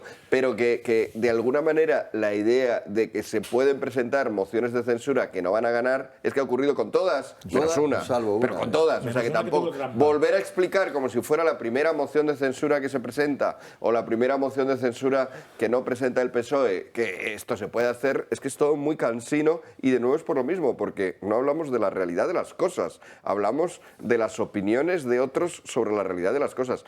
El esfuerzo a mí me resulta enternecedor de los periódicos y de muchos medios de comunicación por mantener ese privilegio de que solo ellos montan, solo ellos forman la opinión, solo ellos configuran lo que piensa la gente. Por fortuna esto ya no ocurre. ¿Por qué? Primero, porque hay pequeños medios plurales como este que tienen un discurso alternativo. Segundo, porque cualquiera de nosotros puede acceder al espacio público gracias a las redes sociales, gracias a Telegram, por ejemplo, gracias a Twitter, etc. Entonces, este esfuerzo de seguir marcando la opinión cuando ya cada vez está más patente que las opiniones por las opiniones son ridículas, no me parece ni siquiera apreciable. Tenéis que ver los comentarios de este artículo. Yo creo que queda claro una vez más, y Miguel Ángel ha contado muy bien, cómo han intentado desde el principio decir que por todos los medios que esta moción de censura era buena para Sánchez, mala para España y muy, muy mala para Vox. Nosotros siempre lo hemos dicho desde el principio, ¿sabes? Esta moción de censura tiene un propósito, es adelantar elecciones. Y lo que no tiene lógica es que la señora Gamarra ayer haya un discurso, vayan a votar como votaron a la abstención, pero quería el adelanto electoral. Oiga, pues señora, la forma de adelantar electoral es ganar las... Bueno, lo de Ciudadanos, pero yo Ciudadanos no lo cuento porque Ciudadanos ya es está cerrado por derribo. Que lo hemos comentado al principio, que no sé si el micrófono ha sido cuando ha fallado, que Ciudadanos hizo un discurso que le han puesto por las nubes. Yo pensé que iba a votar a favor. Y luego te encuentras que es que vota en contra directamente. Entonces le dice, usted es una falsaria. Usted al final lo que está buscando... ¿Quién está buscando rédito electoral al final? ¿Quién está intentando buscar un balón de oxígeno, un salvavidas? Pues el único partido que ahora mismo que se apoya, y no hay ningún medio que haya cogido a la señora Arrimadas y le haya cogido, le haya puesto la cara roja diciendo, después de este el discurso que ha hecho, que puede ser muy bueno, usted no puede coger, y su grupo como hizo él eso. Y luego pues ha hablado mucho de la situación que tenemos real. La situación que tenemos real es que nosotros lo que queremos que se hagan las elecciones ya. Estamos hablando de que se pueden hacer con las elecciones de mayo, que Sánchez se ponga a disposición de los españoles su cargo y que podamos elevar las elecciones ahora en mayo y ver la realidad. No, y que además se notó la miseria moral de que el Partido Socialista acusó a Vox de gastar dinero con la moción de censura. Pues ya que está tan preocupado usted por el dinero de todos, pues adelante las elecciones y hágalas coincidir con las de mayo. Claro, ¿no? Habla el señorito del Falcon, ¿sabe? Que nos cuesta todos los meses que se coge el avión, el presidente a coger ¿sabes? Eso es una falta de respeto y un cinismo lo que me ofrece este señor. O sea, habla de una moción de censura. En la casa de todos se hable todos los días. ¿Qué cuesta además una moción de censura? Si quieres hablamos de Chimo Puig, que hizo su toma de posesión, la hizo un domingo, a cosa hecha, que fue un festivo un domingo, con banda de música y todo, y eso sí que hubo que abrir el Palacio de los Borgia, cosa hecha, llamar, hacer pagar a los extras y todo, seguridad, policía y todo, en un domingo, para eso. Entonces ahí el Partido Socialista no puede dar lecciones de ningún tipo. Sí, vamos, yo que soy, creo que lo he dicho al principio, a mí me parece que preguntabais que si ha sido perjudicial o bueno para Vox y tal. Yo soy de los que piensan que ni fu ni fa ni lo uno ni lo otro. Me parece que esto se ha quedado ahí como... Y lo que, entre otras cosas, por lo que delata esta encuesta, que es que al final lo ha seguido muy poca gente, La poca gente que lo habrá seguido yo creo que ya está muy decantada, los que somos los frikis de la política, y los otros, pues mire, son dependientes de lo que muy bien decía Miguel Ángel, de la opinión inoculada. Dos cosas que quisiera aguardar. O tres, vamos a ver. Primero, solo apuntar, no lo he dicho antes ni lo he escrito en mis escritos semanales y tal, porque no quería fastidiar. Ojalá hubiera salido divinamente como bocinazo y alarma esta moción de censura. Pero ahí recuerdo a Einstein que decía que no hay nada más tonto que creer que haciendo siempre lo mismo vas a obtener un resultado distinto. Vamos a ver. Las elecciones, mientras no cambie la ley electoral, no van a cambiar las cosas. Yo soy de los que creo que el SPS, por esos 40 diputados separatistas, frikis y tal, el SPS puede perfectamente seguir gobernando en España, aunque las elecciones fueran hoy o en diciembre. Pero bueno, esto es una cosa que quería decir ya, o sea que me hubiera gustado que el profesor Tamames hubiera dicho, en efecto, queremos adelantar y el gobierno que preside lo primero que hará será cambiar la ley electoral y después las elecciones. Pero Enrique, a mí yo lo siento, lo he dicho estos días, me parece una chorrada lo de que se le reprocha a Tamames que no dijera lo de las elecciones cuando han repetido por activa y por pasiva que esta moción de censura era para adelantar elecciones. Que no se lo reprocho, que no. O sea, de hecho, el poner a un candidato independiente, sí. Primero que este señor le da sopas con ondas a cualquier diputado ahora mismo de esa bancada franqueste, pero con sopas con ondas. Y lo segundo es eso, o sea, el objetivo era ganar la moción de censura para convocar elecciones inmediatamente. Sabes que nosotros no es una moción para colocarse Vox, es para pedir elecciones. Y nos quedan todavía muchos asuntos por delante. Marín Vallejo, que nos tiene que contar unos datos muy preocupantes, porque a pesar de que nos gastamos millones y millones y millones de euros en el Ministerio de Igualdad, las violaciones siguen aumentando, Marín. Así es, Alba, pues por desgracia cada día conocemos una violación o una agresión sexual en nuestro país. El martes conocíamos el caso de 2 hombres de 22 años que habían presuntamente violado a una niña de tan solo 14 años en un supermercado en Alicante, y a raíz de esto el Ministerio del Interior de Fernando Grande Marlaska ha revelado los datos de denuncias por este tipo de delitos. En 2022, el año pasado, en España se denunciaron más de 2.800 violaciones, un 34% más que en 2021, y más de 14.500 agresiones o abusos sexuales sin penetración, lo que supone un 9,6% más que el año anterior. Eso además también arroja otro dato, y es que en España se denuncia una violación cada 3 horas y 2 agresiones o abusos sexuales cada hora. Preocupa además y mucho la edad de los agresores sexuales porque cada vez son más jóvenes. ¿Pero qué está fallando en España? Pues nadie parece poder contestar, Alba, a esta pregunta, pero lo que está claro es que parece que el Ministerio de Igualdad no está funcionando. Desde luego, María, muchísimas gracias. Y saludamos ahora a nuestra mesa a Enrique Stoic. Muy buenas tardes. Bienvenido. Hola, buenas tardes. Buenas tardes. ¿Qué tal, Alba? Encantado. Hoy creo que nos va a leer una nueva carta, además de un tema muy interesante. Por lo menos a mí me lo parece. Hoy os voy a leer una carta que es bastante corta, porque es el último día que voy a venir a leer cartas. Tengo un momento después para explicaros algunas cosas relacionadas con las cartas que puedan tener un cierto interés, ¿no? Entonces, la carta de hoy se titula Flow, Vibra y poco más. Y si os parece, pues la... Flow, vibra y poco más. El lenguaje que utilizan algunos modernos para comunicarse y para que se note que están en la onda consta de muy pocas palabras, con las que crean una jerga dialéctica de largo alcance pero de corto recorrido desde el punto de vista normativo gramatical. Flow y vibra son la flor y nata de esta manera de expresarse, 2 palabras que encierran en sí mismas un universo de sensaciones, porque para que algo vibre antes tiene que fluir, y si no vibra es tóxico, que es otra de las palabras fetiche de este particular modo de comunicarse. Fluir viene de fluido, de algo que fluye, y de ahí flow, que es su quinta esencia, como vibra, que viene de vibrar, de emocionarse, y si no hay fluidos ni vibraciones, pero sí toxicidad, se cierra el círculo de este fascinante mundo en el que con 2 o 3 palabras puede quedar dicho todo.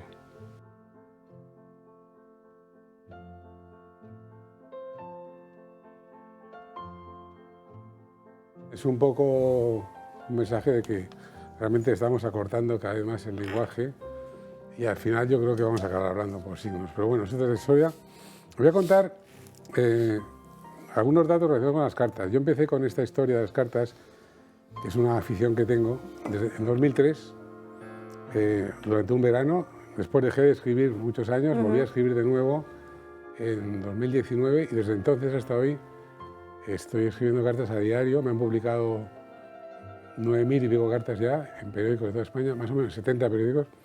En todos los periódicos de España, en algunos ya no escribo porque lo que quiero son cartas exclusivas y yo lo que hago es escribir una carta y la envío a todos los periódicos y que la publique el que quiera, ¿no? Entonces, lo que tengo que hacer es luego entrar en los periódicos, es decir, comprarlos para enterarme si me las publican o no. Entonces, de todas las cartas que me han publicado, hay algunas que las han publicado pues 14 veces, 16 veces, 18 en muchos periódicos, pero casi todas las cartas que escribo 2 o 3 diarias, casi todas me las publican. Y una mención que me apetece hacer es porque voy a hablar de un personaje que ahora mismo en España está de absoluta actualidad, que es Carlos Alcaraz. Carlos Alcaraz yo creo que es en este momento el deportista en el mundo que tiene más mérito, porque con 19 años no solamente llegó a ser número 1, sino que lo perdió por lesiones y lo ha recuperado. Hablo de Carlos Alcaraz porque yo tengo una afición a escribir cartas deportivas. De hecho, me dieron un récord Guinness de cartas publicadas en el periódico AS. Pero bueno, de ese tema hablaré otro día porque quizás hoy no tengamos tiempo. De Carlos Alcaraz escribí una carta que la titulé Proyecto Alcaraz en 2020, en abril de 2020. No soy adivino, pero yo vaticinaba que iba a ser número 1 del mundo, sin ninguna duda. De hecho, lo ha sido. Y posiblemente pueda llegar a convertirse en el mejor jugador de la historia, que puede batir todos los récords si te le respetan las lesiones. Y con el debido respeto a Rafael Nadal, que hoy día es todavía el mejor deportista español. Y además es el personaje al que le he dedicado más cartas. He escrito de Nadal igual más de 200 cartas publicadas. Y luego periódicos en los que me han publicado más cartas, pues puedo mencionar, por ejemplo, la región de Orense, me han publicado más de 500 cartas en estos 4 años. En muchos periódicos, ¿no? Y bueno, pues es una afición. Un poco por terminar, yo estaba un poco preocupado porque, claro, esto de escribir todos los días compulsivamente cartas y dedicarle 4 o 5 horas, aunque yo soy periodista, pero digamos no ejerzo, esto lo hago porque me apetece hacerlo. Y recuerdo que le pregunté un día a mi psiquiatra si esto era, no sé, una manía compulsiva, tal. Y me dijo que no me preocupara, que es que, dice, mira, Enrique, tú eres un friki. Y yo me quedé muy tranquilo, pero luego entré en la definición de friki, que era la Real Academia Española, y te dice tiene 2 acepciones. Personas raras, personas extravagantes, con lo cual, digamos, se queda uno tranquilo, ¿no? Pero también habla de personas obsesivas, ¿no? Con lo cual, me ha sembrado la duda. No sé si soy extravagante o obsesivo. ¿Qué le vamos a hacer? Alba, mucho gusto en conocerte. Muchas gracias por darme la oportunidad de explicar y exponer estos temas. Y a todos vosotros, pues también. Encantado de conoceros. Encantado. Un placer, don Enrique. Muchísimas gracias. Muy bien. Nos volveremos a ver, estoy segura. Espero que sí. Nos vamos a ir Gracias. a una última pausa de publicidad, no sin antes decirles que esta noche el Gato al Agua está en Alicante. Julia Ariza, José Javier Esparza y también David García, que ven que está hoy aquí en Madrid, pero que ya esta tarde se va para Alicante para estar puntual en el Gato al Agua de esta noche. Todavía pueden, si así lo desean, acudir a vernos en directo. Así que si están en Alicante o alrededores, lo único que tienen que hacer es levantar el número de teléfono, levantar el teléfono y marcar ese número que están viendo en sus pantallas, 91 616 24 64. Les recuerdo que la única forma de gestionar su asiento en el programa del Gato al Agua es a través del Club de Amigos. Así que ya, 91 616 24 64. Aprovechen los próximos minutos de la publicidad para hacer sus llamadas. Enseguida volvemos. Andalucía Ya con una estamos cerveza. de vuelta en Dando Caña, pasan 6 minutos de la 1:30. Tenemos aquí, como todos los jueves, a Eduardo Mora. Muy buenas tardes, Eduardo. Hola, muy buenas a todos. ¿Qué tal? Buenos días, Eduardo. Buenos días. Vamos a hablar de Cuatro los ojos. diferentes síntomas que aumentan a los usuarios de lentes de contacto en primavera. Sí, en primavera, que acabamos de estrenarla, es una de las épocas que hay que pensar. Los que son usuarios de lente de contacto, tenemos dos grandes grupos. El que tiene y padecen de alergia, que cada vez es mayor. Entonces hay síntomas que no son por las propias lentes de contacto, pero al utilizar las lentes de contacto sí que se amplifican. Es esa sensación como si tuviéramos tierra, que también la tenemos cuando no llevamos lentes de contacto, los que son, y esa hiperemia, o sea, ese lagrimeo excesivo que se tiene a nivel ocular. Pues cuando se lleva lente de contacto hay que utilizar unas lágrimas un poco más específicas con ácido hialurónico, que lo que hace es que aumenta esa lubricidad, que ese traspase de cuando distribuimos la lágrima con el parpadeo se haga de una forma cómoda.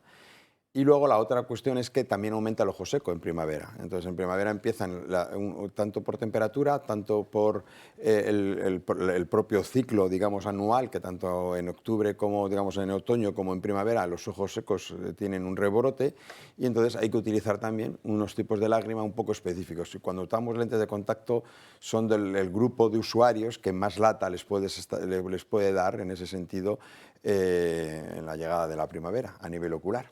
Y ya si son alérgicos ni te cuento, ¿no? Claro, cuando son alérgicos nos complica. Y es que además, como digo, que el que es alérgico también suele tener algo más de ojo seco, porque el lagrimeo es porque como el ojo está seco y nos irrita, es la defensa que tiene el ojo. Entonces, por eso segregamos lágrima más acuosa, no la lágrima normal del parpadeo, y lo que hace es rebosar, por eso lloramos y tenemos la lágrima normal. Y se aumentará mucho pues, con lo que se llama síndrome informático, que es cuando estamos mucho tiempo delante de pantallas, que por desgracia ya todos lo estamos. Y entonces cuando se utiliza el lente de contacto hay que saber combinarlo, y sobre todo en estas épocas, con una lágrima que tenga muy poquitos conservantes para que no nos genere más alergia, y que lleve ácido hialurónico, que es uno de los materiales que mejor combina con la propia lágrima para que la durabilidad en el ojo sea la mayor tiempo posible. ¿Y esas lentes se pueden combinar con el uso de gafas sin ningún problema? Sí, ¿no? ahora actualmente y de la siguiente forma. Primero con gafa graduada, lógica y normal, porque hay veces que tenemos que bajar un poquito el horario deporte. Segundo, es utilizando lentes en muchos casos desechable diaria, ¿no? Que la usamos para no tener que estar utilizando líquidos que nos puedan fomentar ese tipo de alergia. Y sobre todo la gafa de sol. Al tener más lágrima, tener más pequeños edemas con el ojo seco, nos molesta mucho más el sol. Y encima empezamos en una época de mayor, sobre todo en España, de mayor prevalencia del sol. Entonces se tiene que combinar con gafa de sol. No solo por quitarnos luz, sino por la propia protección de la luz ultravioleta.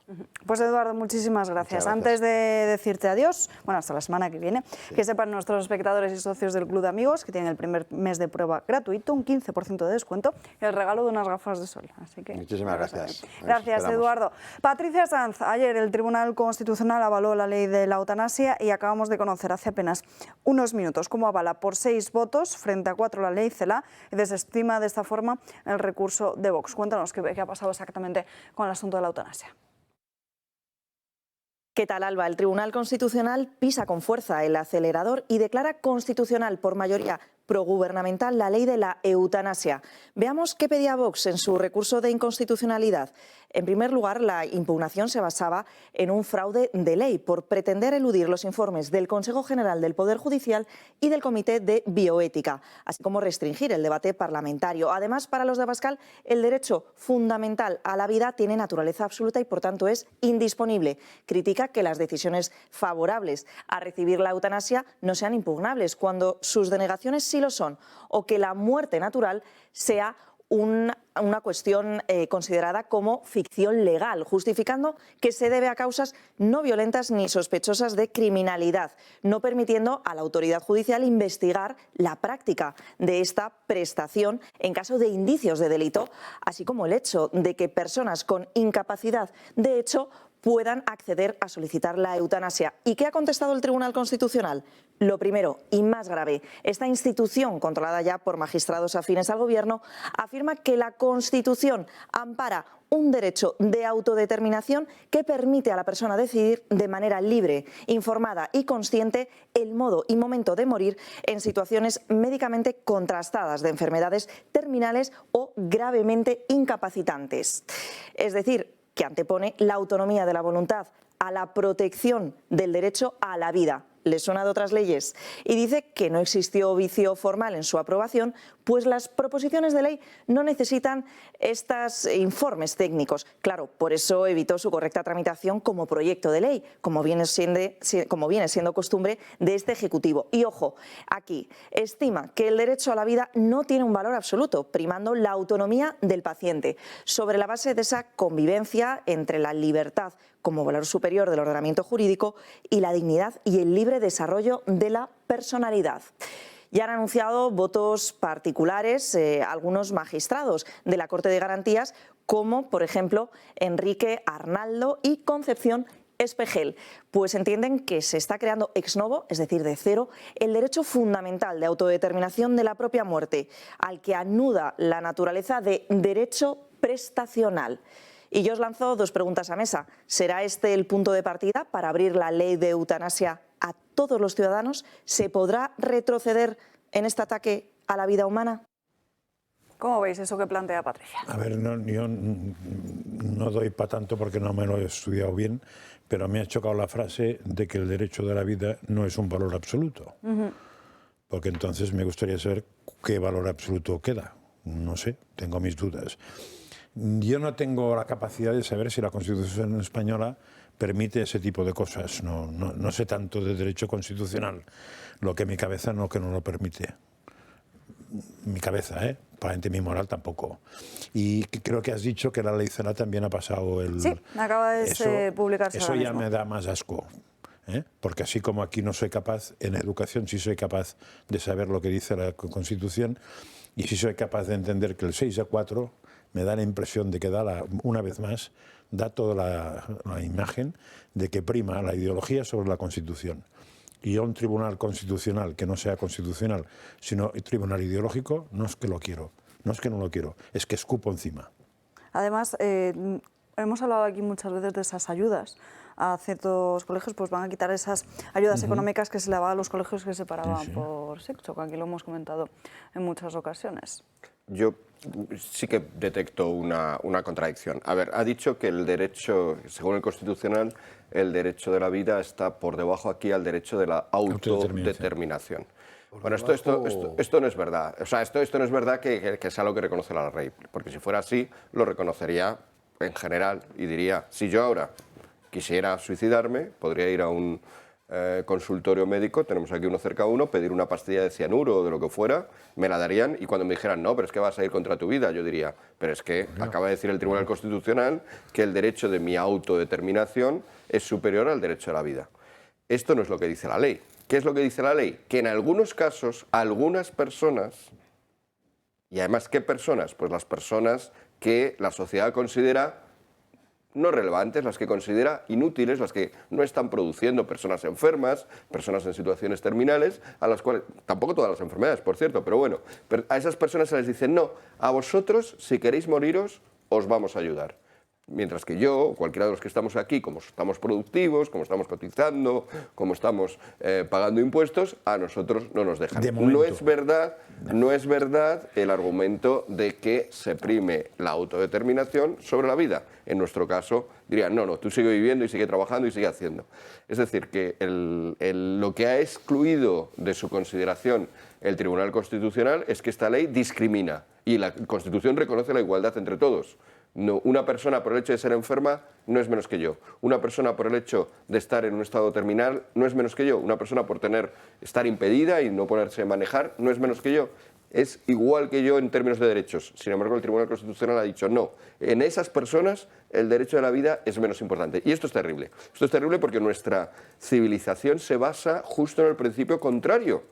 Esto es esencial, no es un detalle, no es, bueno, es que nos gusta tratar bien a las personas que lo pasan mal. No, es esencial, es lo que nos caracteriza. Es muy raro en el ser humano que consideremos a esas personas en una situación peor y más dificultosa y que nos suponen más trabajo y que nos suponen más gastos y que nos suponen más preocupaciones. Es muy raro decir, no, no, no, esas personas valen lo mismo que todas las demás. Es muy raro, pero nuestra civilización lo lleva ya siglos con esta idea. Y es esta civilización y es esta idea la que, como estábamos diciendo antes, nuestro gobierno, nuestra izquierda, nuestros poderes, no solamente el gobierno, sino ahora estamos viendo que el Tribunal Constitucional, pero gran parte de la academia, gran parte de los medios de comunicación, gran parte de las series de televisión que se hacen, del cine, etcétera, está intentando desmontar. A mí me parece muy grave, es un proceso de deconstrucción de algo que nos ha hecho superiores sobre las demás civilizaciones que no tienen esta atención predominante que tenemos en la civilización judeocristiana al pobre, al desvalido, al enfermo, al débil, al que lo está pasando mal. Ahora se le dice a ese, al desvalido, al pobre, al que lo está pasando mal, bueno, tú si te quieres morir no pasa nada. Si quieres que te matemos, a ti te lo permitimos. Esto además que estoy diciendo no es una hipótesis. O sea, es que hay ya personas en esta situación a las cuales le llega el trabajador social y les dice, oye, te recuerdo que si quieres podemos aplicarte la eutanasia, o sea, traducido al lenguaje. Oye, te recuerdo que si quieres te matamos. Esto es terrible, que vivamos en una sociedad donde a una persona en esa situación, encima, especialmente difícil, porque me lo dicen a mí, y bueno, le digo, pues vete por ahí. Ya sé que si quisiera me queréis matar, pero no te voy a dejar. Pero que justo las personas que tienen, lógicamente, momentos de más depresión, momentos un poco mejores, momentos muy buenos también, que esto es lo que olvidan este tipo de leyes, pero que en cualquier le puede pillar este trabajador social en un momento de bajón y que le digan, no, es que hemos montado todo el Estado, toda la sociedad, ha montado un mecanismo para a ti matarte. A mí no, a mí la trabajadora social no, pero a ti sí. Esto es tremendamente demoledor.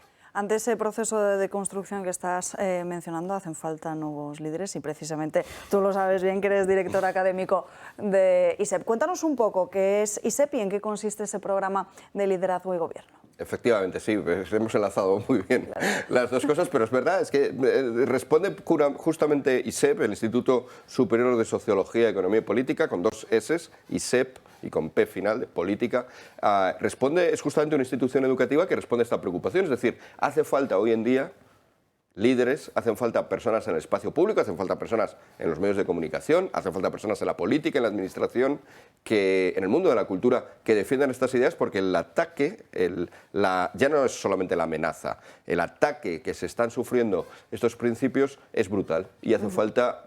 Somos unos cuantos los que pensamos que esto no está bien y no solamente pensamos que no está bien, sino que hay que contraatacar. ¿Qué es lo que hemos hecho? Crear un centro formativo, un centro educativo en el cual a las jóvenes pues, que ya han pasado por su carrera, pero tenemos gente desde 20 y pocos años hasta 30 y pocos, que quieren formarse, prepararse para marcar nuestra sociedad en un sentido distinto que este que he descrito, en un sentido distinto del que nos quieren marcar, que es un sentido en el cual perdamos nuestras raíces, perdamos lo que ha caracterizado la civilización occidental, perdamos estos principios de atención al otro porque consideramos que el otro, que el ser humano es un valor superior a los animales, superior, por supuesto, a cualquier otro objeto. Esta convicción de que todas estas cosas están bajo ataque es la que nos ha llevado a crear algo que contraataque y para ello a formar a la gente para contraatacar. Bueno, ISEP ya cuenta con la experiencia de 6 cursos, 3 de ellos se están desarrollando ahora mismo. ¿Qué podrías destacar de estas experiencias académicas? Pues bueno, la primera es esa, que cuando hace 3 años, yo mismo, cuando supe de que se iba a crear ISEP, mi primera duda fue, pero habrá gente que quiera formarse de esta manera, porque a veces la situación ya no solamente es tan desesperada o parece tan desesperada, sino que parece también irremisible o que, bueno, la sociedad lo va aceptando. Y la respuesta pues, fue multitudinaria cuando salió hace 3 años. La cantidad de candidaturas que tuvimos, por desgracia no pudimos atender a todas porque éramos pequeñitos, acabamos de empezar, y la cantidad de gente que sí que se quería comprometer en esta tarea y que se daba cuenta que para comprometerse a esto hacen falta herramientas intelectuales, porque la lucha es fundamentalmente una lucha de ideas, es una lucha de ser capaz de entender lo que está pasando y saber cómo competir. Pues esa respuesta que tuvimos hace 3 años fue, la verdad es que sorprendente, ahora sigue siéndolo y hemos decidido para el próximo curso pues lanzar ya la 4ª convocatoria, sería ya la 4ª jornada de jóvenes, de personas que quieren salir con estas herramientas que les proporcionamos, que son muy amplias, ¿no? No sé si quieres que hablemos también un poco de cuáles son las herramientas. Pues si no hablamos de herramientas y parece, bueno, ¿qué es esto de las ideas? Pues las ideas es que, claro, hacen falta para empezar ideas, quizá, cada vez son las que represento yo, un poco más filosóficas, ¿no? Las que intentan hacernos entender lo que está pasando desde un punto de vista más general, más abstracto. Pero también hace falta conocer nuestra historia, de dónde venimos. Esto es algo que normalmente en este tipo de másteres, en este tipo de programas, a la gente les dice, bueno, vas a ejercer el liderazgo y te vamos a dar solamente unas cuantas técnicas para hablar, te vamos a dar unas cuantas técnicas para escribir y ya está. No, no, no. Está muy bien hablar bien, pero está muy bien también tener algo que hablar. Está muy bien escribir bien, pero está también tener algo que escribir. Y por lo tanto, estas dos áreas, por cierto, el área de historia la coordina un buen conocido de esta casa, como es José Javier Esparza. El conocimiento de la historia, el conocimiento de la filosofía, el conocimiento de lo que siempre se ha llamado humanidades, nos parece esencial. Luego es verdad que sí que ya vamos a las cuestiones como el derecho, como la economía, que nos explican cómo funciona hoy nuestro mundo, o la geopolítica, que es también un asunto que a lo mejor cuando empezamos nosotros hace 3 años y pico, pues parecía un poco... Éramos pioneros, ¿no? No parecía que este tipo de másteres prestaran una atención al mundo en general, porque parecía, bueno, que eso era para gente un poco más interesado en política internacional. Yo creo que ahora, 3 años después, se constata que es imposible entender España, es imposible entender nuestra vida cotidiana sin entender lo que está pasando en términos geopolíticos en todo el mundo. Y luego nosotros también tenemos, por supuesto, no se trata solamente de comprender, sino también de saber actuar y, por supuesto, también tenemos una dedicación fuerte a un área de gestión, de gestionar pues, cómo negociar, cómo enfrentarse al estrés, todo un montón de asuntos relacionados con la gestión del día a día a la hora de ponerte a resolver problemas y con la comunicación, ¿eh? O sea, aunque antes he dicho que no basta con saber hablar, hay que saber hablar. No basta con saber escribir, hay que saber escribir, hay que saber estar en un programa de televisión, hay que saber redactar una columna periodística, hay que saber en general expresarse en público y por lo tanto esa área de comunicación, de hecho le damos también mucha importancia, ese pack completo es con el cual formamos. En un año es un año intenso, reconozco, es un año en el que se aprenden muchas cosas, pero de momento la satisfacción es máxima.